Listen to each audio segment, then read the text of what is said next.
All right, so just take a moment and, of course, ground, however, and get still and settle in, however is best for you. The suggested that's coming to my awareness now is just again something that was said on Thursday morning with the guided meditations that morning. Is just taking a moment to allow the breath not to just ground you, but to be a warm hug and a celebratory moment that you are here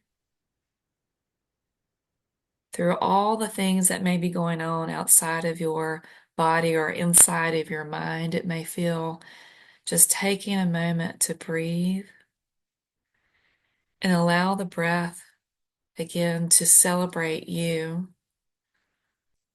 that you are here right now and you have done well.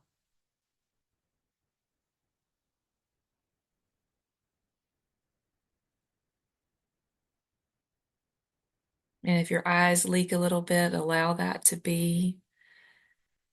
But to radically, just for a moment, just for a few seconds, feel the breath celebrating you and knowing you are well, you have done well, you're doing well, you are here, and that is to be celebrated.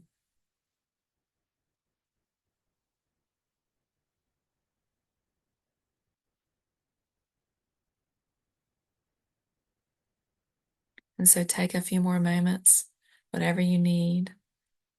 Here in North Carolina, we have an overcast, rainy day, just a very peaceful day.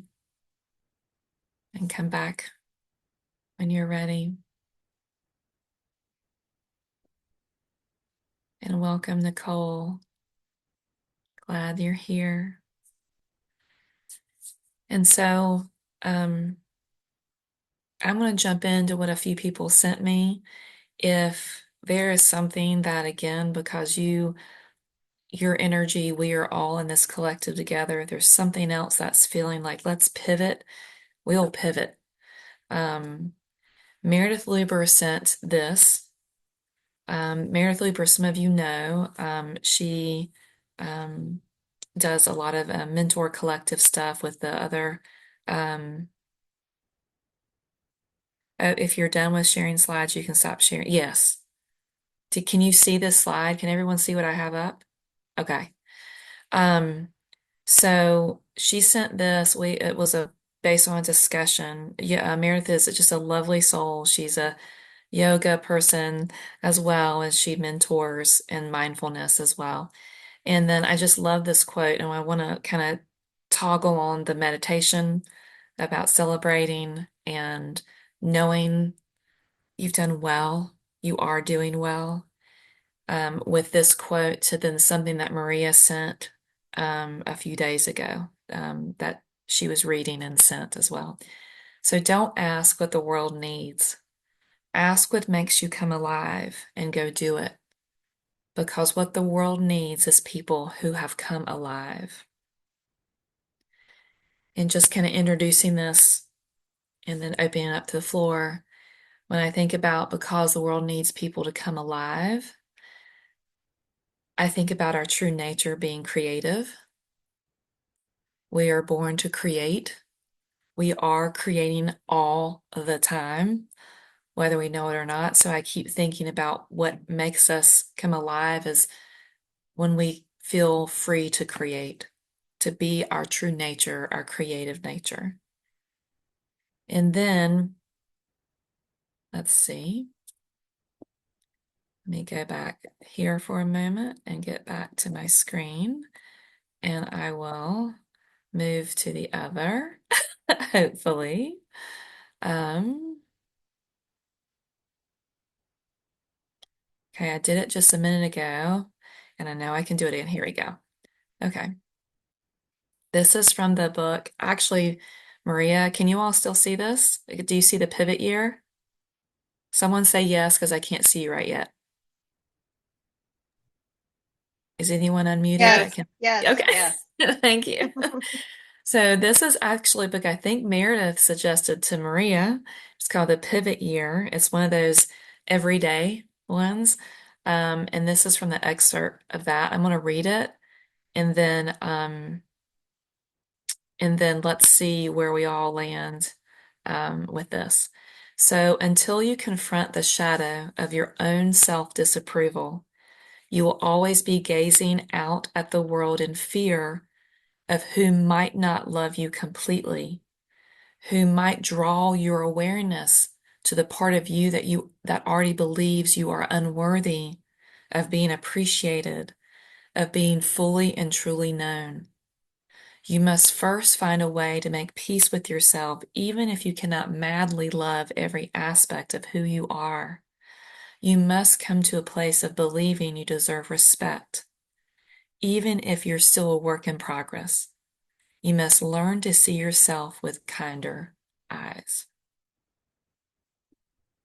So, to me, in order to do the come alive and to have the confidence and the trust in coming alive, it is this. It is um, allowing yourself to confront the shadow of your own self-disapproval and free it and free it. Um, so let's see what people are thinking and feeling and um, experiencing with this, and let me know what you are thinking and feeling. But those are the things I felt to.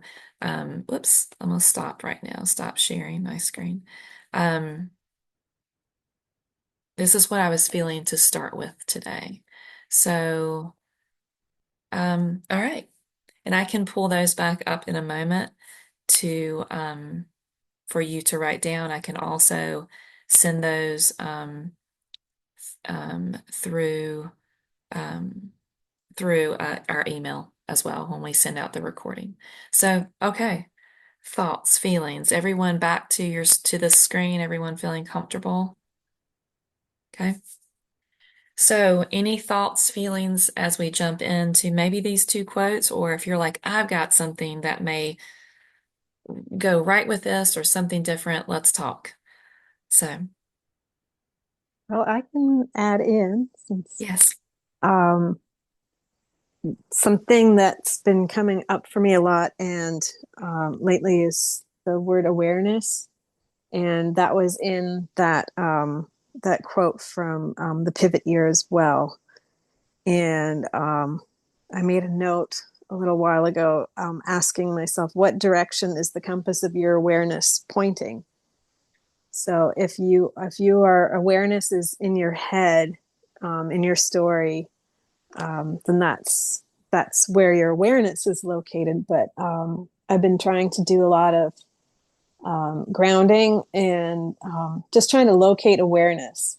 And it's always interesting. It's almost like there's at least three stages where you locate, you get still and try and get quiet, and then your awareness is still in your thoughts and you're still thinking about things, and then you can relax and you ground in, and then you're in the body, and it's this more settled level of awareness. But then there's this third, I mean there's probably like infinite awarenesses if that's the plural, but then the next one is like, okay, it's not just the body, where, like trying to find the distinction between thought versus awareness. And it's not just, I'm not my thoughts, I'm not my body, what's the next thing? And then you settle in a little more, and all of a sudden, maybe depends on, but maybe the outside of you starts to tingle, or maybe you notice beyond you. And then thinking how we talk about the field, and then kind of going that one step further, and just feeling that the absence of ego and the absence of thought that's in there, um, and then maybe that self-love or that compassion feels like that space. If you can't feel it for Mhm. yourself, then maybe become aware of it, aware of the existence of it, and then maybe then you can align with it, instead of doing like all this. It doesn't have to be like this hard work, like how do I love myself, and then you got to figure out how do I love myself. Maybe you just need to feel what it feels like to not be self-critical in that space, Mhm. and then align with that and kind of bring that back into you. That's what I've been working on. That's phenomenal. What did you say at the beginning? It was well, you're talking about the discernment between thoughts and awareness, and then you said something about the where the compass of your awareness is. Oh Is that yeah, how you said what direction is the compass of your awareness pointing? it? Mm. Is it And pointing when in, or you're is it out there, greater than? I love that. Any other thoughts? Because I was thinking, like when you were saying, like when can we, because we are just all, and we're trained to be so self-critical Mm, versus self-reflective, right. and that feels really different, I think. But I think about again, we talk about trees a lot, as we know, Mm, and like when you go out in nature. I think that is where that feel when you dive into just free art and nature and it there is no the tree's not looking at you critically and the tree's not looking at itself mm, critically. right. So maybe that's why we dive into nature so deeply or it's so healing because it is literally the field Right. is that field of It's everything awareness. that's outside of us. And it's almost like nature is like not an illusion, but it's almost like nature is meant to show us what is beyond who we are. And that's, every all the creativity comes from the interaction between us and our environment. Um, Mm. and that I had this sense that, when listening this morning, I had the window open. I can, when I'm getting into that awareness of outside of me, the awareness of the field, for lack of a better word, but you can still hear the birds singing and the wind's still blowing. And I had this sense that color is still there, even if my eyes are closed. These things don't cease to exist. I just don't attach any ego or ownership. Like it's almost like when I finally got to this place of not even just stillness, but of this field, it's like I don't even know that there's not even a grid connecting anybody. It's just there's no people in the field. It's all everything It's without feeling. egos. Like there's no like, oh, there's Maria in the field and oh, there's Kim in the field. There's just Yeah. it just is. So, Michelle, Little and rainy day thoughts. I Sorry. love your rainy day thoughts. Miss Michelle, Hello, hello. hello. Um, um, when you read the second quote, I just instantly thought, "Great, how?" in my stroppy little child way, and then sat for a minute and thought, "Well, I know how. I know how." But because it kept saying you need to do this and you need to Yeah, do that. yeah, But then when I reread the first quote about don't ask what the world needs, ask what right. makes you come alive. I mean, that's telling us the how. But also, I had a question. Well, not a question, just really a comment that most of the time I find myself doing things for someone else. I do things for my client, like I learn so I can share with others. Everything is attached to something outside of me. And so I just thought for a moment, how often do we do something just to come alive? Not because there's any end game. We may draw a picture, we may read, or whatever it is creatively. How often do we just walk because, ride because? I think most of us are walking to get somewhere, do something, and come back. And so it made me think of that, you know, because we just don't know if we did it just because we have this pull and we move in and really trust in our intuition. Who knows how that's going to, be used later on at a different moment? And yet, so often we will tell ourselves not to because there's no reason. Does Yes. that make sense? Yes. Yes. We do Yes. things just because there's a reason to do them, not just because. And as we all know, quite often we don't know the immediate reason. It's not clear to us because the reason we're doing these things or behaving this are coming later. So they're my thoughts. I love that. So just be like the idea of how did you say that, Michelle? I like that. I want to write it down. That just to do something just because It to detach yeah. from any kind of outcome is how I heard that. Det- Yes, I think too often in this modern world, we are doing things because of the outcome. There's always an expectation, a reason behind it. We cook to feed. Like we don't just cook because we want to cook and it brings us joy and then we'll eat it at some point. Um, Maybe I think baking's a good example actually. Sometimes we bake because we really feel like baking, but we're not going to eat it immediately. It's for at some point. Um, but how often do we do these things? I feel as an adult, as a child, they jump on their bike and they just ride somewhere.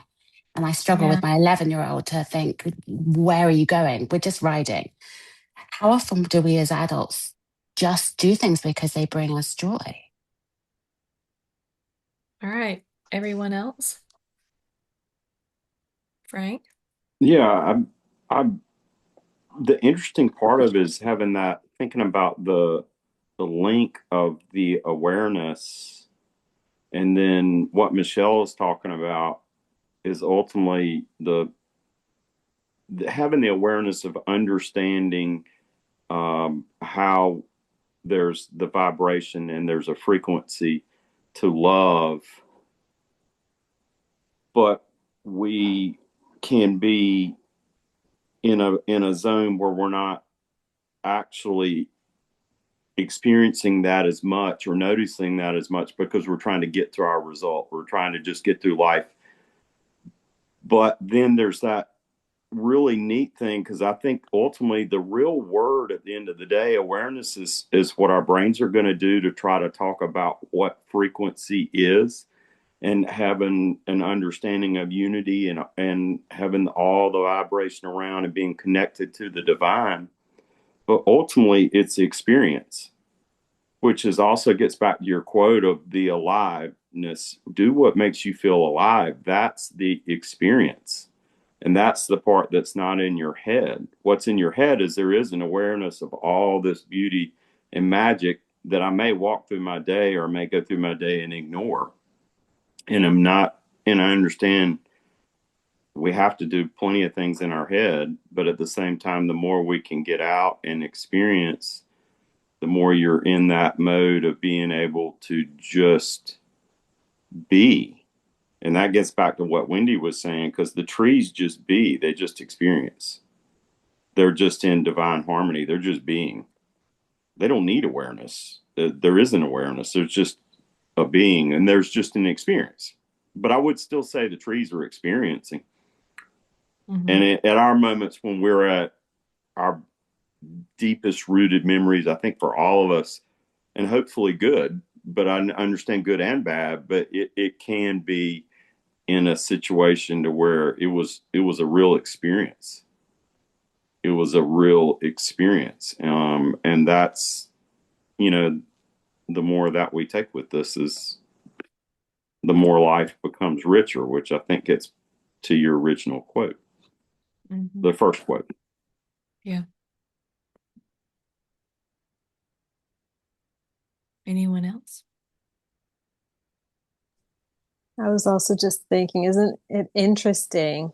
Going back to that first quote with creativity, when you're doing something creative, isn't it interesting that your thought stops when you're in when you're being creative, you're just present with it, and that your thoughts eventually disappear. You're just in this meditative kind of state Hmm.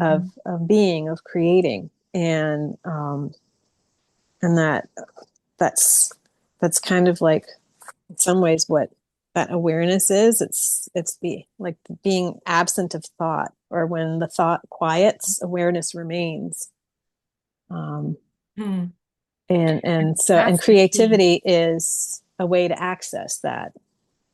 The reason, let me start say that, is that when you said the thoughts, When thoughts quiet, awareness remains. yeah, It's not like you don't have to enter it. Awareness is it's just there. um, it it feels like, so everyone probably on this phone or Zoom and listening understands the moments where they felt like they're in the flow. mhm, You know what I mean? You know, just those moments. Sometimes even it's so silly for me, like, not that it matters, but every stoplight is green. You know what I mean? Like that's where I'm just like, yeah, yeah. mhm, Just in the flow. And to me, when I feel like I'm in the flow, it's just like yesterday. Some of you weren't on the call, but yet, but without getting into the details of it, like it was just in the flow. What does it feel like today in the flow? Yes, we're just going to stop here and oh, we meet this guy here that happens to be in the flow himself. And that, you know, like it's just, it's one thing after another. I don't know. So think about what all this is in the flow. And frankly, a lot of the reason these expansion sessions, pods, or whatever we call them now, happened or is happening is because, like, took at around 9:30, I was like, I'm going to type up those two quotes. I felt it. It just felt right. And so I did it and then presented it. But everyone here, like, you're not prepping of what you're going to say or do.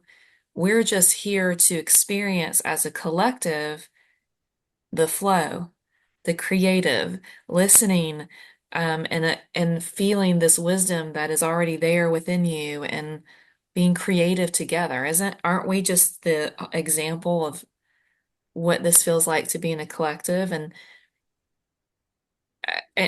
just being present and throwing that out there and coming alive? So I wonder if, like, if there have been struggles or times where you have had a struggle. I can think of many examples on my end, but like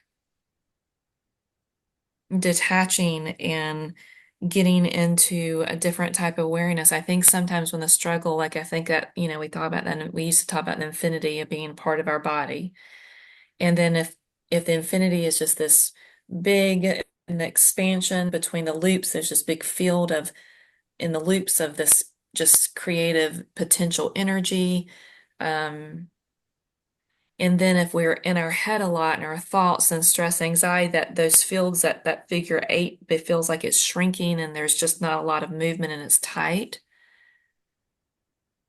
And so, and it doesn't feel very alive. It feels like we're stuck, we're stagnant, we're stressed. We don't, this doesn't feel good.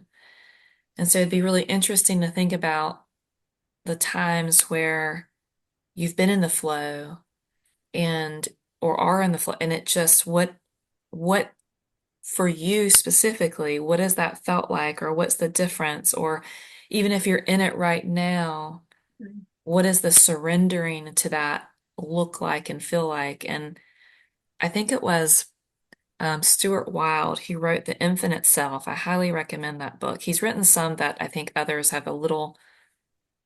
I think he's had a little bit of controversy around him, but The Infinite Self was a very powerful book for me. And in it, he said, go to the grocery store and do the opposite of what you normally do. Or like don't go to the veggies first. Go all the way to the canned goods side first and see how uncomfortable you are. And he's not doing that for the just make you uncomfortable. He's saying, is there a way to just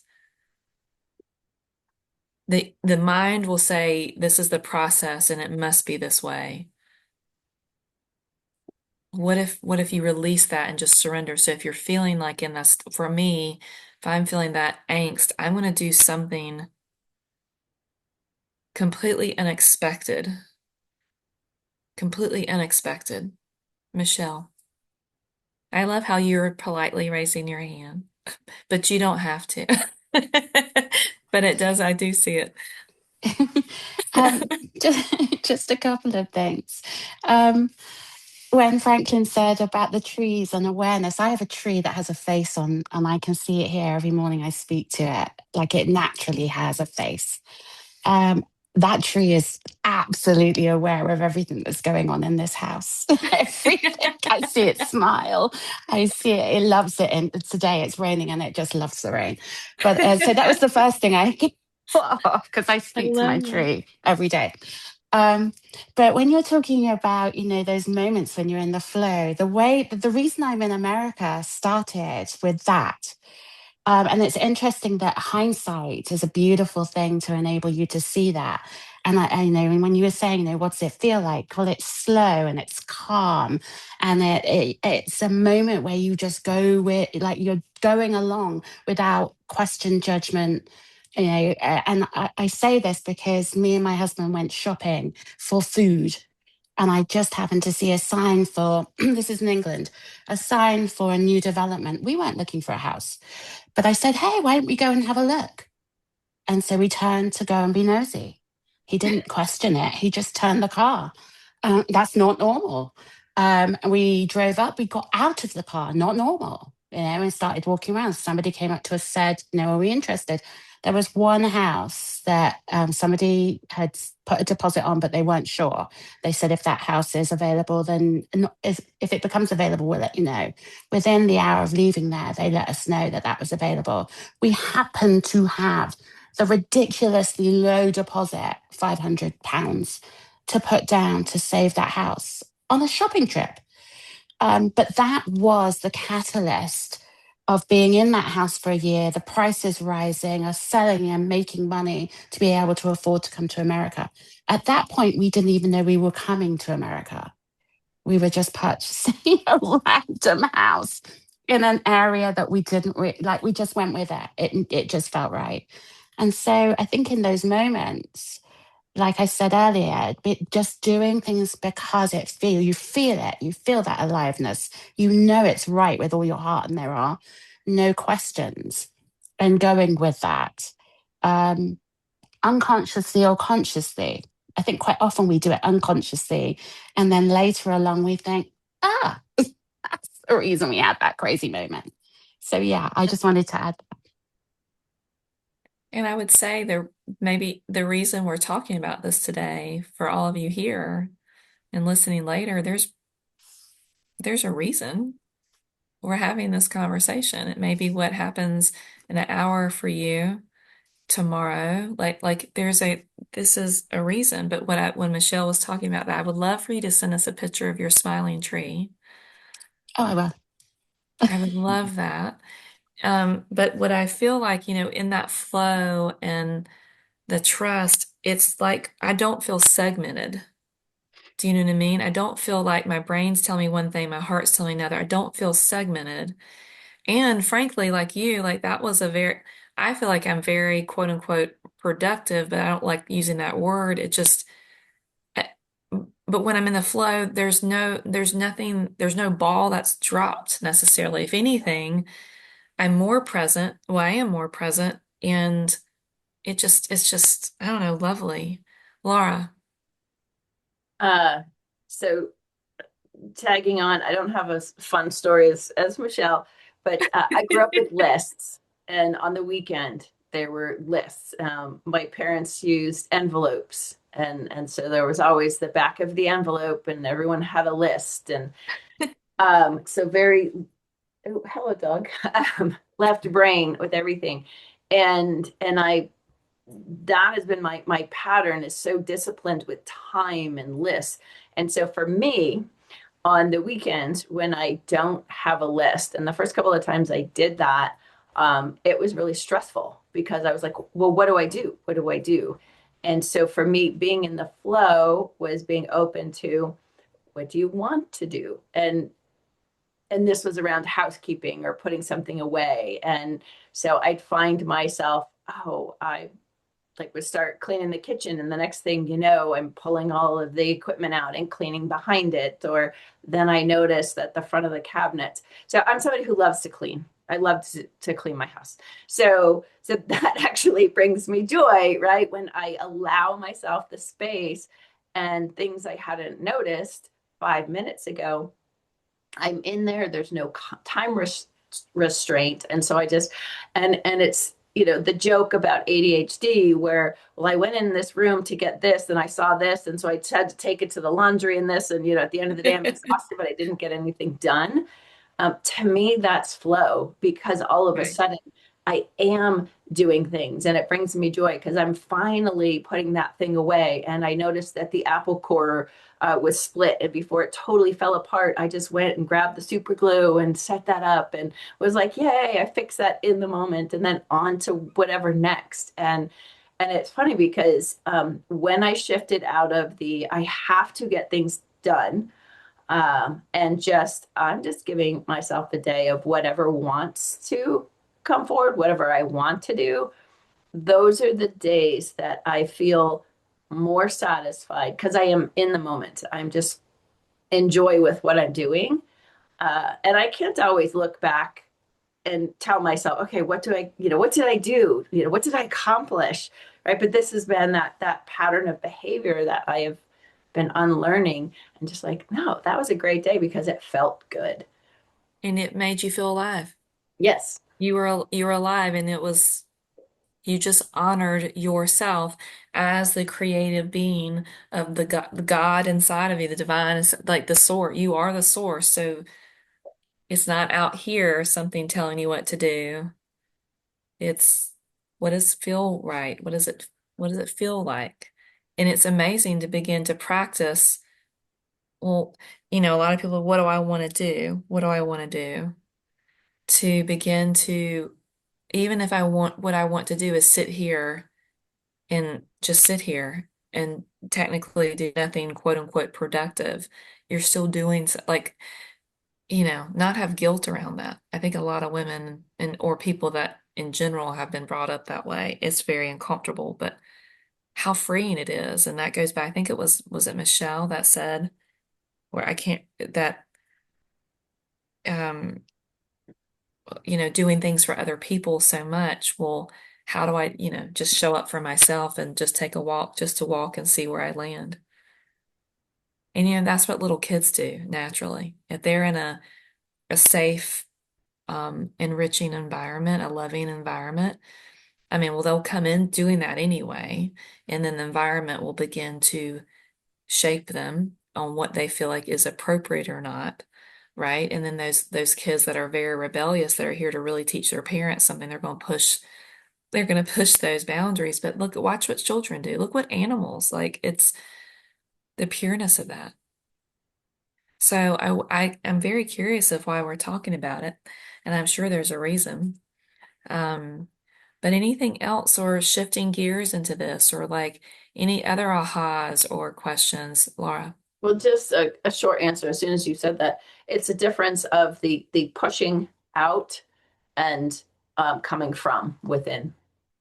Push, And say that again. Yeah, pushing out. pushing out, like I have to accomplish, I've got to get my list done. And what came with that at the end of the day was the judgment of what I didn't get done. I wasn't good at celebrating what I did accomplish, right? Because it was of trying to accomplish. You have to get somewhere, you have to achieve, right? We have Right. to survive in this world. So it's the Right. doing, which is more the pushing outward. But the allowing, the flowing, the coming alive comes from within. It's Mm, getting quiet and listening and allowing. My favorite phrase, what would I love? Right? And what would make me come alive today? What would bring me joy to do today? And yeah. even just saying those words, you can see I light up just saying, what would I love? What would bring me joy today? Oh my God, that's like, that is Yeah. expansive, right? As opposed to, all right, what are these things that I want to start with? Right? It's contractive. Yeah, So it's contracting versus expanding. And we've talked, I think, was it Wendy or someone? I don't remember all the conversations now, but I know sometimes in the contracting, we've talked about contracting, expanding in a way. The way Laura's talking about it, the way we're talking about it is contracting versus feeling like I'm not worthy or I can't do, like I can't listen to myself. And then there's sometimes with the breath, we do have a contraction, like we do have that inhale and the exhale. But to look at that metaphysically from self-love and wholeness is a very different experience than something that feels limiting. Um, all right, what else? Or is that it for today? I'm going with the flow. Is this the reminder of something for you? Or can, let us be there for you if there's something that you're questioning, or because probably we've questioned it, I've questioned it, or other ahas, or okay, so this is what's happening to me at this moment or this week. What can I do? It reminds me to do me. I've been saying this a lot this week, and I won't say it properly because I have an English accent, but you got to do you, boo. Like, don't ask what the world tells you to do, um, but actually ask yourself. And I think about food, what food makes me come alive? It probably isn't what somebody else knows. It's not a salad that often, but it might be some roasted veggies, in the moment. It may be. And I love what you said earlier about the shopping. I often say to my clients, if they're out of work, just take a moment when you go shopping, instead of racing in and racing out like you would because you're at work, but go in and indulge and ask your body, slow yourself down and ask yourself, do I need this? And sometimes you have a pull to the cookie, and sometimes it's a pull away from the orange. Like it will change. So I love what you said about changing things up and slowing down, because I Mhm. feel like that's what this is inviting us to do, to really ask ourselves what it is, and that may not make sense to anybody else. Right. A bit like the celebration. I mean, I talk about this all the time. um, the celebration that for you may be ridiculously small and insignificant to someone else, but for you, it took so much to do that thing or be that way. Right. Just to sit out in the garden for no reason at all, for even 5 minutes, was monumental, for me. But to someone else, it's like, what? Well, I have to celebrate me. So it's bringing yourself back here, isn't it? Pulling yourself back Yeah. in. Yeah, It's which like is not always reparenting. comfortable. Yeah, and it's interesting because I think it's so what we were saying is like it's not always comfortable, like that's what Stuart Weil was talking about, going backwards to the grocery store like you normally would do. And then we're also saying, well, do what you want. I I do wonder, for me, the way I look at those two things that look like they're opposites of each other, like, you know, challenge, make I, yourself uncomfortable. I And love that yeah. idea of going the opposite way through the. I think I might actually try that today because I've been thinking a lot about creation and the thoughts in or the beliefs, even if I don't recognize those beliefs that have created my reality in this moment. Um, and if my reality in this moment, if there's something in my life that I don't like, I've been looking inward to say, what was I thinking? What was the belief that I've been thinking that has created this reality for me? And if I want to change that belief, I have to start with my thoughts. Just like if I want to change something, I need to start. Maybe it takes something like disrupting that pattern of when I go into the grocery store, I'm always turning right and going around that way. Maybe it's something as simple as disrupting the pattern and going the opposite way so that I can reevaluate my thoughts. I can see what pops up for me. Um, You can become more aware. More aware. Yeah. Yeah. More aware of those thoughts that have just become my beliefs that have, So I don't know. just notice the flow and Lucretia. So, so right before you started speaking, Sabrina sent this. This feels off topic, but something just came to me about selecting your thoughts. Let's just all pause. Let's just all maybe unmute yourselves for a moment, and I just would like to hear your ahs or your laughter or your like, shut up, girl, That's kind of thing. fantastic. That was awesome because Sabrina, she typed, selecting your thoughts. Literally seconds later, Maria was like, I'm talking about choosing my thoughts. And da, da, da, da, da. It was amazing. I loved it. I literally was laughing, like, because I was trying to take notes about what she said, and I was like, this is so fucked up. Is it though? Is it? No, Or I is it mean, just but yeah, in the I, flow? I use that word in a different She's way than using it most in a people. positive way. In a very positive way. Yeah. And like So funny. it's like a what the hell just happened there kind of Yeah. thing. But like, all right, Sabrina, like be like you're in the this is a collective energy. You can't deny it. We're in the flow. So I think today is about experiencing something like that together. So it came to me about selecting your thoughts. Do you want to talk about what you were thinking or Yeah, feeling? I mean, I can. So I'm sitting in my apartment, and for the few of you who've actually been here, like I collect vintage cameras because I'm a photographer. And so I'm sitting here, and in my line of sight is one of my cameras.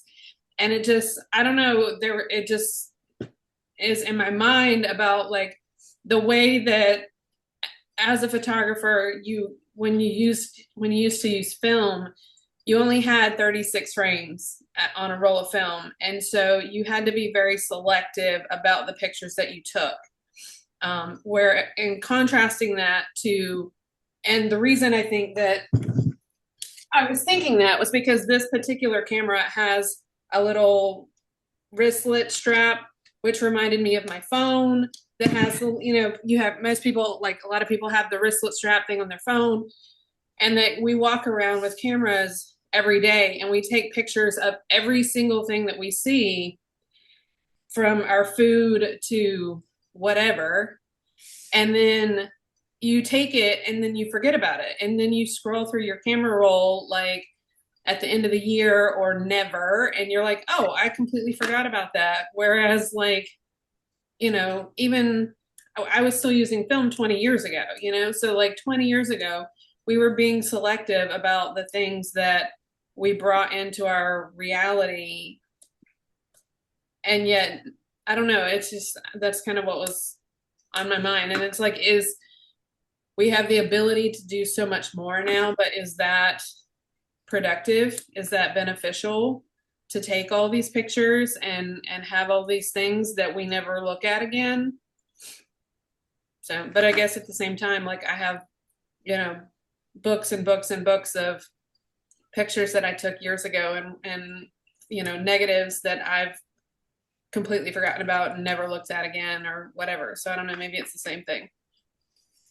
No, but I love the analogy of that, thinking about you only have 36 frames, that you only have 36 opportunities. Mm-hmm.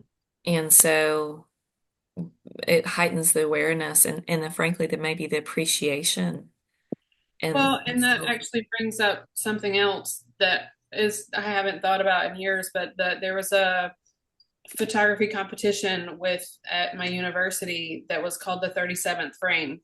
And it was because there was occasionally, if the film got cut in a weird way, there was maybe a random 37th frame, and that was a lot of times the one that was unexpected or the one that was the best, and you didn't even know that you were gonna have the opportunity for that 37th frame because it wasn't supposed to be there.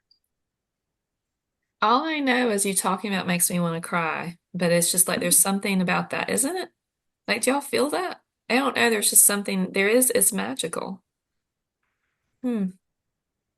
That sounds like a book title, a really good book title. I'd read it. I know Get to it, Sabrina. Sabrina. Sabrina. Uh, Um, yeah, and then underneath it you can be like, that's fucked up or something like that in all the best ways. exactly. Oh, that makes me want to cry too in a different way. Um, wow. I just someone else go because I'm just being with it all. Wow.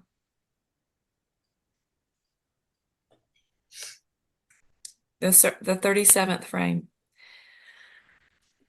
and selective with your thoughts. So that's where, okay, so all right, since no one's going, interrupt me if anyone wants to. Um, but I'm just telling you what what I'm feeling between what Maria and Sabrina have been saying about, Maria, you were like disrupting your thoughts. So that's where the uncomfortableness, like if you recognize that you are doing what Sabrina's talking about, and we're just kind of, to me, it feels like the analogy you were using is like not being, we're being present, but we're not really being like we're not, we're, da, da, da, da, da, da, very fast, da, da, da. And so if we feel that way, creating a disruption, I always think about it. I had a client that was originally, I say it now all the time. This is where your clients and are your teachers, maybe more so, right? But very, this client was very, black and white thinking, very, very highly intellectual and very scientific, mathematical. And, so we were like, well, you have an algorithm, you have a pattern. And if you keep doing the same algorithm, you're going to get the same result, right? So what Maria is talking about disrupting, Stuart Wild's talking about disrupting, is you have to add a new variable in there. You're to get a different outcome. You can have the same types of variables for your algorithm, but to disrupt it, to throw in a completely different type of variable. Like, wouldn't it be interesting if we got a camera that had 36, maybe 37 frames, but 36, and that was what we had for a month? You could only take 36 pictures. What do you want to be present with? Almost like a symbol or a metaphor for our thoughts. What do we want Wendy, to bring? Wendy's like, Wendy's like, probably between Wendy and Sabrina, there's probably going to be a workshop. Okay. So that would anyway, be an awesome workshop, actually. Wouldn't actually, it? yes. Ooh, ooh, It'd be a really fun thing to do ooh. and share. Yeah. Again, I don't know if I'm going to scream or cry, but anyway, ugh, you feel it. It's like, let's do something with that. Y'all do something with it. But isn't that fascinating? So disrupting it, bringing in a new variable, Kim. Wouldn't you say that awareness is the disruption? I Yeah, mean, the thoughts come, yeah, and right away you bring awareness to it. And as the awareness comes, it dissipates. Yeah, but So it's the sometimes it takes practice. the disruption to become aware, is what I think. Does that make sense? Because like I can small and I big can I sit ways. in mean, loop Yeah, if my thoughts I are mean, I what think have you created get to my life that. thus far, then I need the disruptor to be able to do something different, right. to have the Kim. awareness personally. For me, the Yeah. disruption is different. That kind of brings back something from my past. When I was experiencing PTSD, my therapist said that I needed a pattern interrupt. So instead of spiraling in these negative thoughts or the relapse or the flashbacks of what had happened, I had to create a pattern interrupt to stop that negative event from occurring again. So that's when you talk about disruptions and pattern interrupts, that's what came to mind for me. You see it from more of a positive perspective, but for me, it was more, disrupting something negative. But that is what it all. I mean, I think that is it. Kim, what were you saying? Um, I, I mean, I don't know. Like this is all really interesting. I don't know when this changed for me. I was actually recently asked, uh, what do you do for self-care?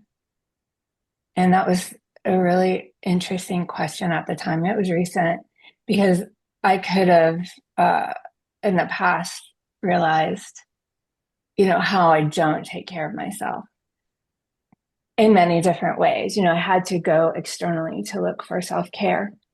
But when I was asked that, I came up blank.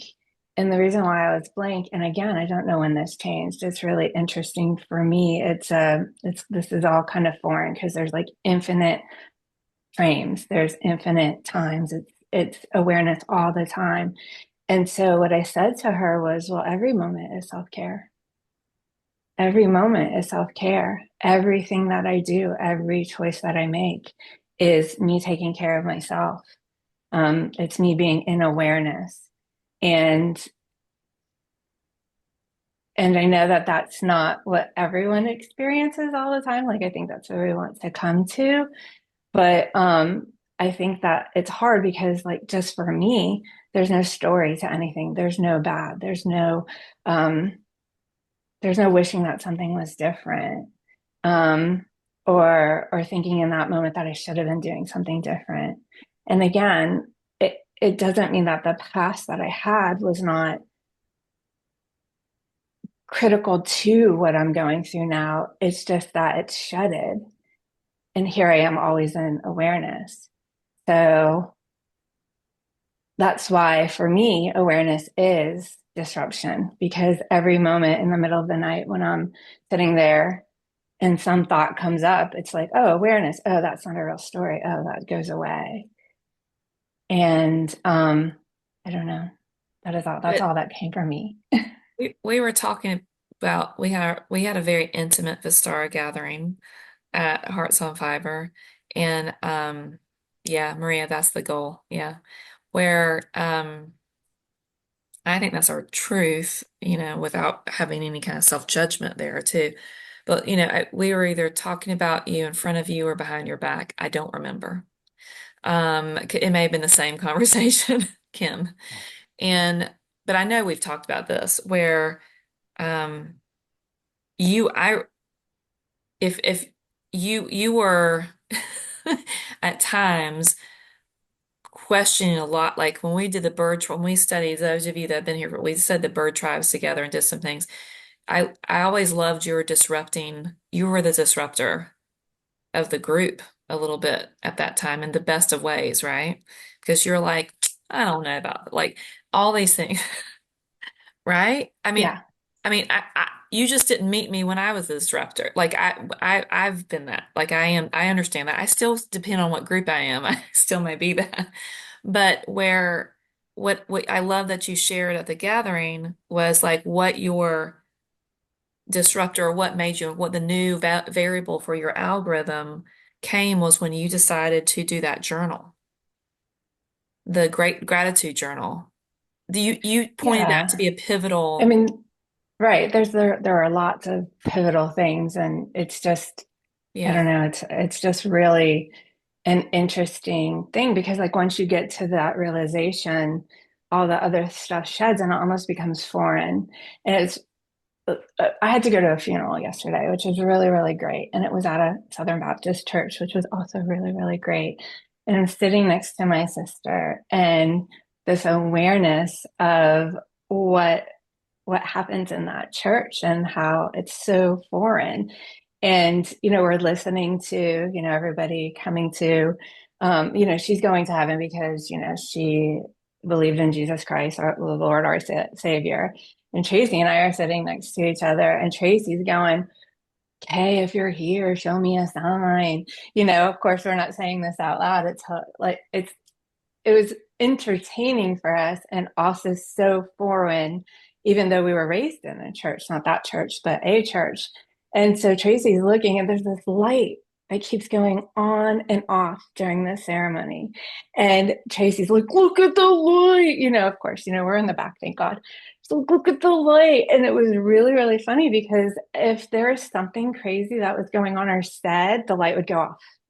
And then something like loving in love would be said and the light would go on. And I'm like, this is so cool. And then at the end, the song was the most ridiculous song. I couldn't even tell you what it was, but the light goes off. And my sister, everyone's crying because it's a funeral. My sister's crying because she's laughing so friggin' hard next to me. I'm like, how do you even stay serious in this? And like, clearly Kay knows that this is just crazy. And then, like, at the end, as the procession comes, the light goes back on because it's like this beautiful instrumental violin music, and we're going. And I was like, no one here got any of that, did they? Except for Tracy and I. And the weird part about Kay is we never even knew that she was Southern Baptist because that's not what we experienced at all with her. And as I was talking to Tony this morning about it, it's like I understand this was her community. I understand that Yeah. what that message was not, it was obviously not for us, but it was for comfort for who she's with. But so foreign, just so foreign in what it was saying, and also the most beautiful experience in the world because we were there. Because we were there. Wow. I know. I know. It was so Wow. great. And I mean, besides Tracy, I'm glad that everyone was crying because she was really laughing hard at that song. It was really quite funny. There's some of them that are, I mean, I can say, is this some of them frankly trying to be very scary again. There, well, yeah. I mean, I guess that's Yeah. like there was this one reverend that was talking, and it was all about this love and stuff. And I was like, oh, he gets it, and then just added that fear in a moment, and I was like, why does fear have to even be here? Like that's But so. it's It's really interesting. it's so there and it's all about the interpretation. And again, when we're talking about disruptors, oh, speaking of disruptors, my computer is gonna die. Oh no. Is that a And sign? it disrupted Okay, hang on. all the. Oh, no, it's not. Um, but like disruptors, like it's like what we feel, what we believe from fear versus from love, from wholeness versus lack, Mm-hmm. from control, all of those things. And so it's really powerful. And I think, when you were going back real quickly, because I know someone's going to ask about the journal that you did like a gratitude journal and you did Oh, the it, was gratitude it? journal. Yeah. And you committed to that for a long time and it began to shift. I mean, there's lots of other things, but that's what began to shift. I hope my sister tells you this because I thought it was so cute. She was walking around the store the other day and she's like, I love my family. I love my knitting. I love this. And I was like, what are you doing? And she's like, well, I watched something came across on a reel. And she's like, this person told me that if I'm positive, that things will be positive. And she's like, so I have to say three things that are positive and then I have to say three things that are positive that aren't happening now. And then I have to say three other things. So she was going around, I love my job and I love what's there to be discovered. And then she's like, and I'm like, that's good. That's good. Cause that's what the gratitude journal was. I was just writing it down. And then she's like, and now you can help me by telling me yes. And I was like, yes, that's all going to happen. It was so cute. And people who know Tracy know that that's probably not her. Like, we are very much doubters in our family. Like, we are skeptics with all of that, and then it works. I think it's the Okay. disruptor. I think if we become if y'all tell me what you think. If the affirmation becomes our religion, if the affirmation becomes a superstition, then I think it's will attract more of that. But if an affirmation can be a disruptor, then I think it's affirmation disrupts the story of our suffering. Yeah, I think it's beginning to do that. But I also know if, I remember like when the law of attraction and this book, The Secret, came out and different things like that, when people were doing affirmations, it's like I'm affirming this so I can have $1 million and I'm affirming this because and it but it didn't feel like it was rooted and grounded in something that was authentic and it just but again so I think affirmations can be I think the book The Secret, Law of Attraction, can be another religion that's rule based and superstitious versus if you have the groundiness in it and understanding that you're trying to be the disrupt that you're doing something that makes you uncomfortable, Michelle. As you're talking about disruptors, I feel like we are all disruptors in some way, in the gentlest, loving way, not Yeah, necessarily consciously, but just by showing up and being who we really are and having those yeah. conversations. And I love what you say, Kim. And can I just say, you look so very different from the lady that I met, back when we were doing the bird tribes. Like there's this Thank you. calmness. Oh my goodness. Yes. He No, I glows. reckon really does. Um, but I love the little things of noticing, the light going off and on. I see this magic happening all around us, and it could be nature showing up in a way that's really unusual. I have seen a squirrel literally run past me, hold their little arms out, and let their friends go past. Like as I've stopped, these moments that are animated, and you think, was that just me? Like, am I clearly going crazy? But that's our world. And I think by sharing those moments and opening that door so other people can start to see, because you're right, probably the only people in the room that notice that is you and your sister. And I talk to my son about this all the time. When you see a bird that kind of swoops or something that's out of the ordinary, and I say, all of these people here have literally, they're glazed, they're looking that way, but over here there's this magic happening. And I just want to say thank you for having this space where we can have those. This isn't crazy, this is life, but how magical is that? Because that on and off, I'm thinking like whomever you were at the funeral for was having so much fun in that moment for Definitely. you. For you, we've all been there where something crazy has happened for no reason at all, but there is a reason, that's the disrupting Mhm. thing. And so, yeah, I think we're all disruptors in the most fabulous way. And we don't always know it. My mum turned up, she started making chakra bracelets. She makes jewelry. And I said, that's gorgeous. Can I have one? She said, oh, I don't know what it is. I just saw it online. And I'm thinking, you're handing these out to everybody. She's so not woo, but clearly as the years have gone on, she's tapping in a little bit more, Yeah. and that's what we're doing to disrupt. And what if the disruption is believing that we're worthy? Like when Kim was asking, what are your self-care? Like Laura talks, like what makes me feel alive? Like, what if the disruption is like, let me take a moment and ask myself these questions?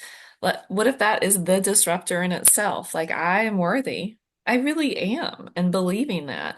And Wendy, you're saying living in a 37th frame and not placing limits on yourself. Girl, this is going to be a great workshop or something. You and Sabrina I cannot wait. Living in a 37th frame. And if you put that out there, people will be like, what? The what? But the people that are going to be like Michelle's mother, that may be like, that's pretty powerful. I love that. She's going to be here in March, so I don't want to rush you or anything, but that would be really cool. Oh, we would love to meet her. And the only other thing that popped into my mind is almost 11:11. Oh, Laura, go ahead. Sorry. Uh, I just want to say it was interesting you brought up The Secret and everyone's in affirmations, and Rhonda Byrne since realized that she was Yes. missing love, right? Yeah. And so circling back to what Kim said and your sister doing her things, it's the I've noticed it's the writing down the mental process of gratitude isn't what it's about. It's the going into the feeling of the Yep. gratitude, the love for. And so again, this is where the joy comes in when Kim's sister is saying, I love my family. I love this, right?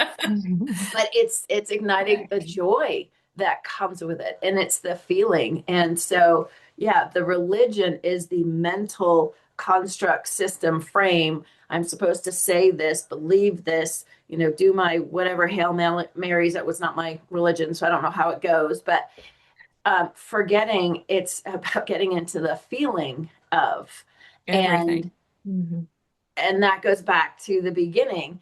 What makes us come alive is we're tapped into love. We're tapped into joy.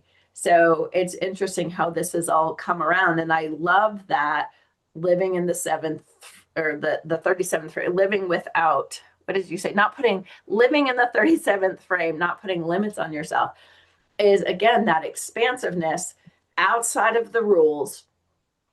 I'm not going to have a list today. I'm just, what do I feel like doing? And maybe it's, I'm going to get in my car and drive up to the mountains until I find a trail or a river or, and just, right. And it's, wow.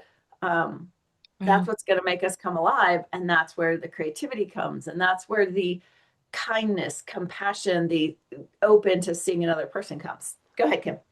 Kim and I then just want Frank. to add that her second book, The Greatest Secret, is the best book Yeah, if you because she ever changed need it. to read Yeah. that, because I think that the key to the secret is letting go of the outcome.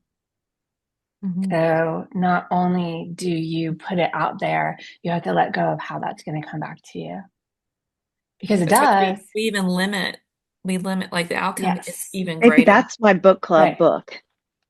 The Greatest Oh, Secret. well, there, Yeah. let's do that, Oh Maria. my gosh. Done. Say thank you Oh for Great. my choosing gosh. it I'm for writing me. it down now. Okay, good. Finally. Let's do You've it. Good. Let's do chosen. The it. Greatest Secret. And Got it. Frank, I think you had Yeah, I something. was just going to say the coolest is to think about the disruptors as being this beautiful positive trigger that pulls you out of the Yeah. rut, that Yeah. gets you to experience something in a different way and gets you to feel as opposed to the continuous hamster wheel thought. And a hamster wheel thought that may not be a terrible one, but it just may be a routine. And so that's cool. That's really cool to think about what kind of positive triggers and positive disruptions can we do to be able to experience life in other ways. Going in the grocery store a different way, that's fantastic. It just Are you going to but do it that's in gonna Costco? change how you experience things. It I mean, I'm gonna think about walking a different way into my office. I mean, I'm serious.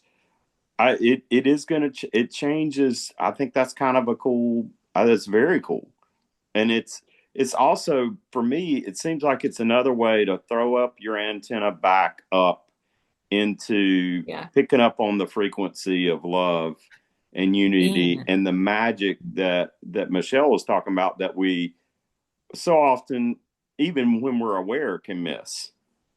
You know, that's the cool stuff because we all have plenty of negative triggers. Why not start to think about positive triggers? So that's kind of cool. Yeah. Maria. Beautiful, Frank. Maria. Well, I think Michelle had her hand up. I just don't know Oh, how to do the hand up thing. you go ahead and That's then why we'll I get do this. Michelle. I'm going to just trust it's Uh, meant to be. And then, yeah, just real quick. I love that. Like when you think about Tracy, Kim's sister, going around and doing, I love this, I love that. And even if she was just doing it by yeah. words without any sort of frequency attached to it, Kim, your response of thinking it was funny or joy or loving it for her shifted that vibration anyway. Like you actually helped her to create, you're helping her to create Yeah. because of your response. That's all. Very cool. Michelle. Agreed. I just love this conversation. And it reminds me of when, and I can't wait to see everybody go the opposite way around the supermarket and cause chaos behind We'll them. see you there. Honestly, if we're all doing it in different stores, I mean, it's going to be epic, the ripple that happens because of that. And it reminds me of when me and my family went to, well, we did this in Disney, Magic Kingdom, and Universal, where we all walked in as a group of, I think, 8 of us. And I said to the kids, wait, wait, wait, watch where everybody else is going. They all went right. I said, now go left. And we had a brilliant day. We didn't wait for anything. And so it's that, isn't it? It's just taking a pause and then thinking what's right for me. So yeah, can we just share at some point as you're going around the opposite way? Yes, Let's just start this ripple. I absolutely. love it. When I publish this one, which I'll try to do today, but I'll put that like if you listened or you're with us, you'll know, and then I'll see if I can get somehow we can share that. I know if people are on Discord, they can do it that way, but we can also do it through I email. keep thinking of IKEA with those arrows on the floor that show you the direction you got to go in. And I almost always, because of where I park, I go in the exit and I'm always going against everybody in IKEA. Wait, and you said, Wendy, a lack of gratitude is staying in suffering. Why is this happening to me? But when you shift, what is this asking of me? Oh, oh, it changes everything. And Kim, I'm going to the grocery after this. My husband's going to be saying,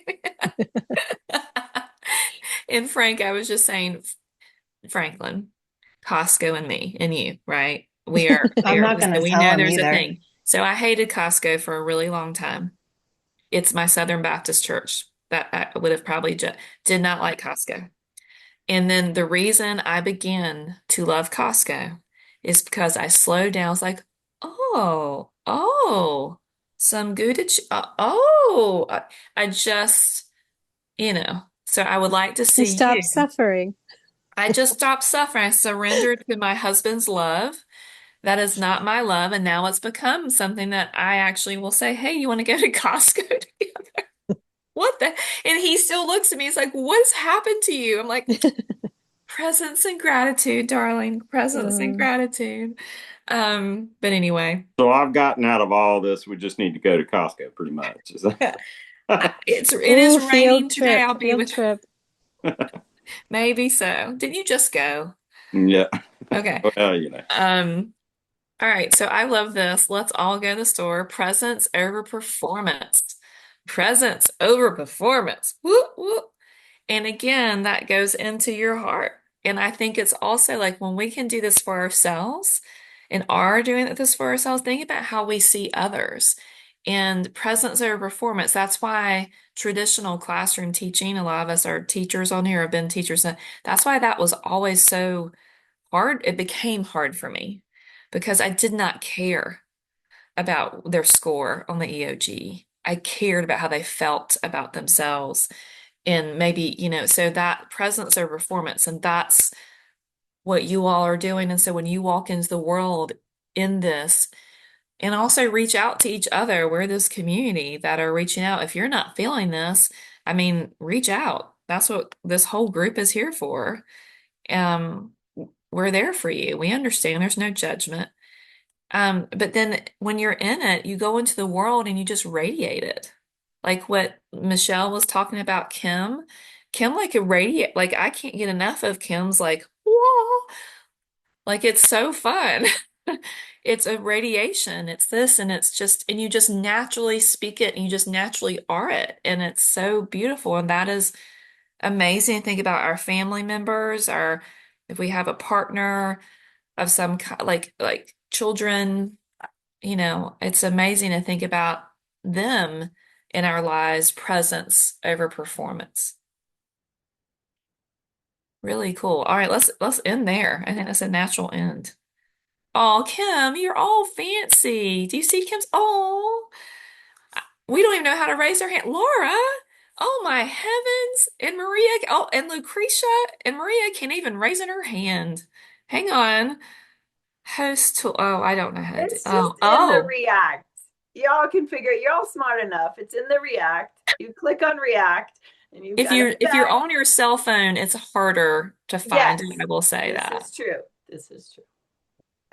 Oh, okay. Oh, I laughed with, there you go. Nicole, there you go. Yay, Oh, Maria. Maria, good for you, babe. You did it. That was a disruptor of your day right there. Well, girls, girls and guy and individuals that are listening later, we love you. Let's just be in this energy of the flow. I can't wait to see what my day is going to be. I don't know. So let's just be in that flow. I love you guys. I could squeeze you right now. And Wendy and Sabrina, this living in the 37th frame and not placing limits on yourself. Let's do it. I love you. Mwah. Bye. Thank you. Bye. Thank you.